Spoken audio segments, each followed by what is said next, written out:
সবকিছু লেখা হয়ে গেছে বৌমা। এইবার শুধু একটা ঠাকুর মশার প্রয়োজন ভোগের জন্য। ঠাকুর টাকার কি প্রয়োজন আছে? আপনি জানেন আমাদের পাড়ায় পুজো হয়েছিল, আমি তো কত লোকের ভোগ রান্না করেছিলাম। ওই ভোগ নিয়ে তো পাড়ায় হই হই লেগে গেছিল। তুমি এত ভালো রান্না করেছিলে?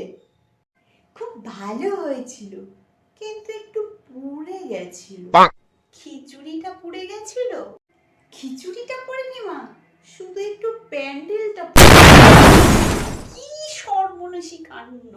এই তুমি না প্রেসার কুকার বসিয়ে এসেছিলে গ্যাসেতে? হ্যাঁ, সে তো 3.25 ঘন্টা হতে যায়। এই চলো দেখি চলো। ওফ, তখন দিয়ে পেছনে কি ফুটছে।